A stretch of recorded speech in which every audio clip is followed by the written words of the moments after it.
Do you know about a sickness called facial arteriovenous malformation? I was born with it. It made a big bump grow in the middle of my face. This sickness is something you're born with. It happens when your arteries and veins, which usually do different jobs, get connected. This lets blood flow between them, making a big blood clot. I had to have lots of surgeries when I was young, but each surgery made my face look even more strange. When I was in school, especially in elementary school, the boys in my class teased me a lot. Because of this problem with my face, I felt really bad about myself. No matter how hard I tried, I couldn't hide it. I thought I would never find love or get married. I thought no one could love someone who looked as ugly as me. At least that's what I thought until I met him. Sophia, used to be very negative and lacked confidence, and others could see that about me. While what people said about my illness affected me a bit, it was mainly my family, especially my sister, who made me feel worse. You see, my sister Mia is really beautiful. She has pretty eyes with double eyelids, long eyelashes, and a perfect nose.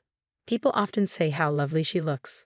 My parents were really proud of her, and they often bought her new clothes, shoes, and hair accessories.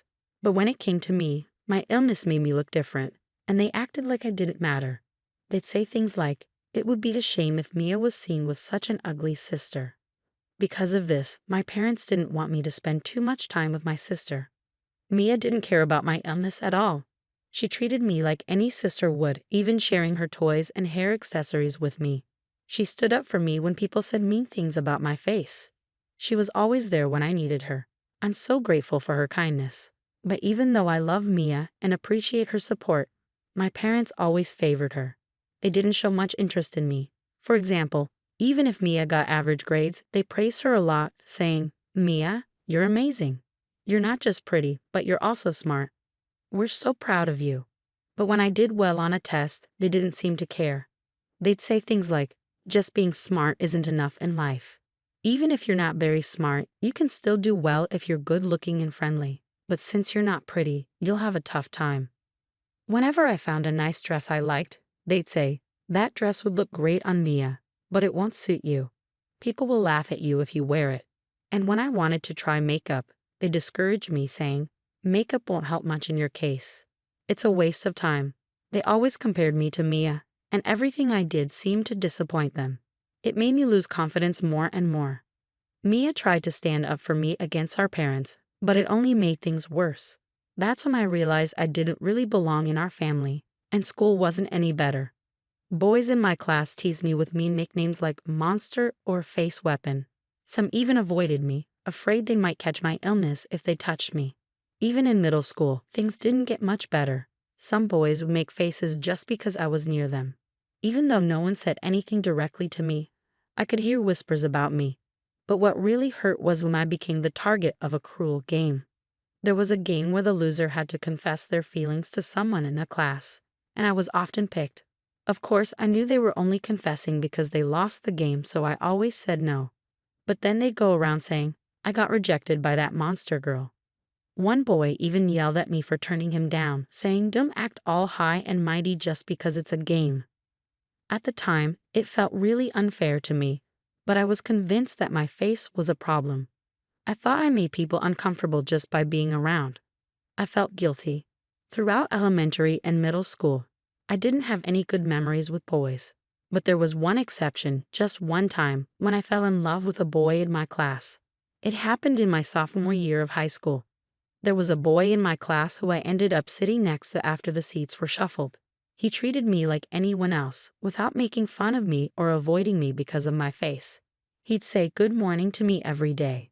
I knew he didn't have any romantic feelings for me, but his simple greeting brought me so much happiness amidst all the teasing and avoidance. Naturally, I started to like him. I didn't really want to date him or anything like that. I just wanted our nice interactions to continue. But as time went on, I started to realize that I had feelings for him. After thinking about it a lot, I decided to ask my sister for advice. She told me, "Just be honest with him about how you feel." So after a lot of thinking, I left a letter on his desk telling him how I felt. A few days later, something strange was happening in class when I got there. People were whispering and looking at me. Then the boy came up to me and asked, "Did you leave this letter on my desk?" I nodded silently, looking down at the ground. Suddenly, I heard a ripping sound above me. Pieces of my torn letter were falling around me. It's a hassle when things like this happen. What will you do if rumors start because of this? You fell for me just because I said hi to you. You're so clueless about love. I didn't mean anything by it. If I gave you the wrong idea, I'm sorry, he said. Then the whole class started clapping and cheering. People were saying things like, "Wow, you're brave," and that's kind of sad, isn't it? After that, everything's a blur. The next thing I knew, I was home. But I don't remember how I got there. All I could feel was guilt and sadness after that. I couldn't bear to go back to school after what happened, so I stopped going altogether. When my parents found out, instead of supporting me, they said, "Well, he had a point. You caused trouble, so you owe him an apology." They got mad at me for skipping school over something small and tried to make me go back, but I just couldn't bring myself to do it. In the end, I dropped out of high school and isolated myself at home. My older sister was worried about me and tried to reach out, but our parents were harsh. They'd yell at me every morning or barge into my room to insult me, saying things like, "You're a disappointment," or "We wish we never had you." Every day, I felt more and more hopeless, wondering why I even existed. My sister noticed how bad things were and talked to our grandparents on our mom's side.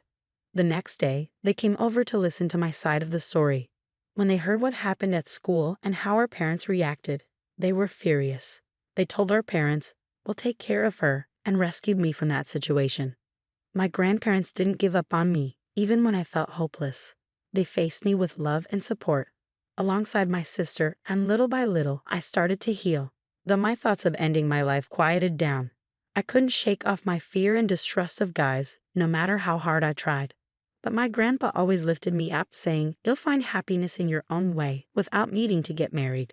We just want you to find joy in whatever path you choose. Forget about that guy who hurt you. Dwelling on him is a waste of time. You have so many bright futures ahead, even though we may not have much time left." My grandma was a constant source of comfort, telling me that as long as I was happy, that's all that mattered. She'd compliment me, saying things like, "Your skin is radiant," "I envy you," or "Your eyes sparkle like jewels." My sister would often come over to our grandparents' place, and we'd chat and bond. We'd read magazines together, talk about cute makeup, and just enjoy each other's company. After living like this for about 3 years, I started feeling motivated to do something more. I decided to study again to get my high school diploma, which I eventually achieved. Then I began searching for work I could do from home and slowly started making money. It wasn't as much as what others made in regular jobs, but compared to the days when I felt trapped and hopeless, I felt like I had come a long way. Living at my grandparents' house, I was still scared of people's comments about my looks, so I stayed indoors. That's when my parents suddenly showed up one day without even a phone call beforehand. They barged in, saying they needed to talk to me. Out of the blue, they said, "There's a marriage proposal for you." The guy is the son of someone important in a medical foundation. He apparently has his own issues and struggles to find a partner, so they're suggesting you. Isn't this great? He's wealthy and he's willing to take someone like you, who's seen as a burden on society. I was shocked by this sudden news, but my grandparents stepped in to support me. They argued that it wasn't fair to make such a big decision without considering my feelings. My dad, sounding convincing, said, "This might be her only chance. She's been through so much because of how she looks. Why not see this as an opportunity for her to be happy?" I looked at the guy's photo in the marriage document. His face was partly covered by his hair, but I could tell he was overweight and had a peculiar look. I guessed he might also be facing pressure to get married, or he might have some unusual preferences. But even if I said no to the proposal, it seemed like negotiations with the other family were already happening. They were wealthy, and my parents would probably try to push me into the marriage. Despite my own feelings, I felt like I had to accept the marriage proposal to protect my grandparents from any potential trouble. When I said I would accept, my grandparents were shocked. They hugged me tightly, trying to convince me otherwise. "You don't have to agree to something so ridiculous," they said. But through tears, I told them, "Grandma, Grandpa, until now, I felt like life had no meaning. But because you were there for me, I found joy in living. I can never thank you enough. But I don't want to cause you any more trouble, so I've decided to go through with this marriage proposal. Maybe, like Dad said, this is my only chance." My grandparents cried silently and hugged me tightly. A few days later, I had to meet the guy from the proposal, Matthew, and his parents. I didn't expect this meeting to change anything. Matthew seemed shy and kept his head down. His hair covered most of his face, and his skin looked rough. He spoke so softly that I sometimes couldn't hear him. During our meeting, he hardly looked at my face and answered questions with short sentences. I couldn't help but wonder, is this man really going to be my husband? He can barely hold a conversation. But I felt like I had no choice. Both sets of parents were so eager about the marriage, acting like it was already decided. I felt pressured, like I couldn't say no. Eventually, everything was arranged. As the son of a wealthy family, Matthew provided us with a luxurious apartment filled with expensive appliances and furniture. But our conversations didn't flow well. It was like he didn't even see me. He was so quiet all the time. His constant silence started to weigh on me, so I tried to start a conversation. "Why did you agree to this marriage, Matthew?" Surprisingly, he began to take off his shirt. Confused and panicked, I saw that his skin was red and inflamed. He explained, "I have a skin condition called psoriasis. It's not contagious, so don't worry. But because of how it looks, I've never had any romantic experiences. People even spread rumors that I had an STD, which isn't true. And because of my appearance, my parents don't want anything to do with me. They probably arranged this marriage to get rid of me. I'm sorry for dragging you into this." After he explained, he put his shirt back on and bowed deeply to me. I noticed some inflammation on his hairline, and I realized he was growing his bangs long to hide it. "I understand. Please don't worry," I said. "I'm in a similar situation." When he looked up, I told him everything about my past. Hearing my story about high school, he started to cry. "I can't believe someone would treat you like that. It must have been so hard for you. It's awful how people treated you," he said, getting angry on my behalf and offering me comfort. Despite going through his own struggles, Matthew cried and got angry hearing about my past. I couldn't help but think, how kind is this man? When I asked him, he blushed and smiled shyly, saying, "I was thinking the same thing." From that moment on, we spent the whole night sharing our life stories, crying, getting angry, and understanding each other. I tried to learn more about his skin condition and researched different treatments, including diet changes and supplements. I noticed he was picky about food, especially vegetables, so I experimented with different flavors and cooking methods to make meals he enjoyed. Gradually, he started to enjoy eating more and began to feel better physically. We also started doing things like yoga to reduce stress and had many conversations. I saw Matthew's smile grow over time. He never said anything negative about my appearance. Instead, he would blush and say, "You're cute." Once, when I asked if he disliked how I looked, he reassured me, saying, "Not at all. It's part of who you are, and I think it's cute. You've been through so much, but you've stayed strong." "I don't think there's another woman who's as strong and wonderful as you," Matthew told me, and those words brought me so much comfort. Over the next few years, we worked on a plan to improve his skin condition.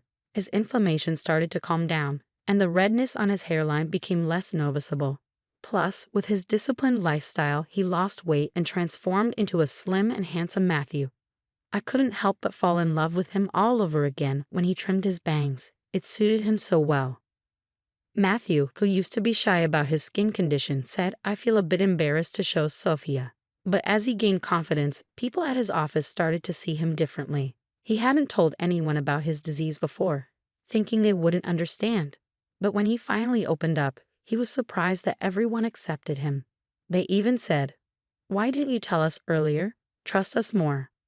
One day, as we were enjoying our time together, Matthew suddenly suggested, "Hey, what do you think about having a wedding ceremony?"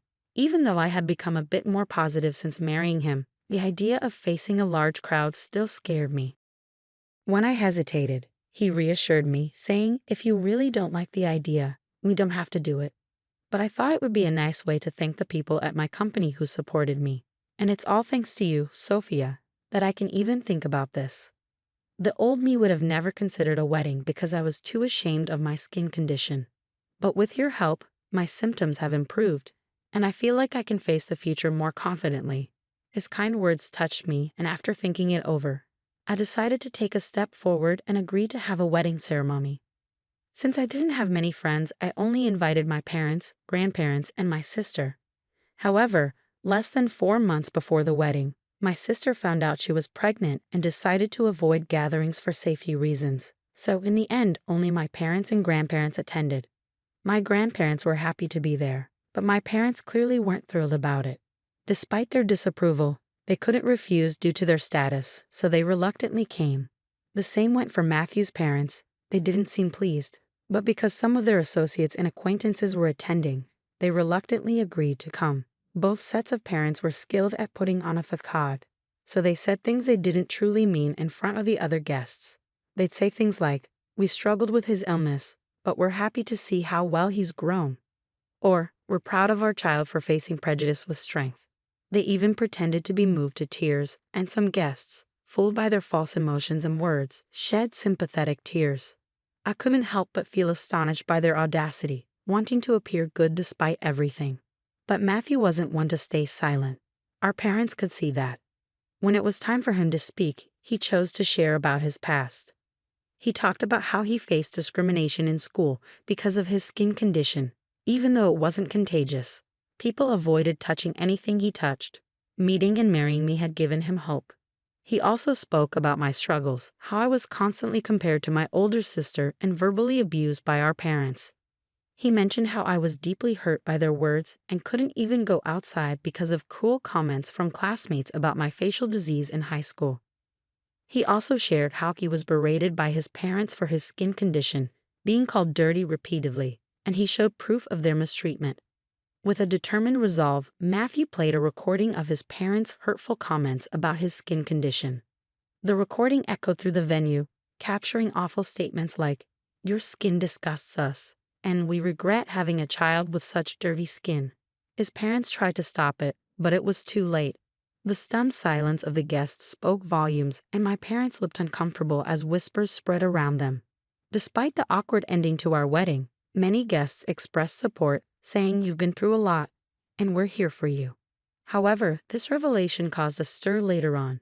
It turned out that Matthew's parents were leaders of a nonprofit organization dedicated to supporting disabled individuals, advocating for a society where they can live without barriers. The fact that they mistreated their own son, who had a skin condition, contradicted their organization's principles.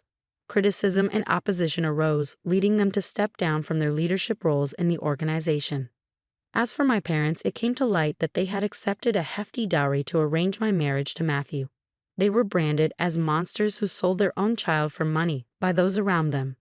However, they foolishly squandered the dowry on their own selfish desires and decided to gamble in the stock market without any knowledge, resulting in significant losses. Eventually, they found themselves in debt exceeding $200,000, far surpassing the dowry they received. They had the nerve to ask for our help, but we firmly declined. Despite their persistent attempts, we decided to cut ties with them and move away, changing our phone numbers. Now we're living happily together. It seems like fate truly brought us together.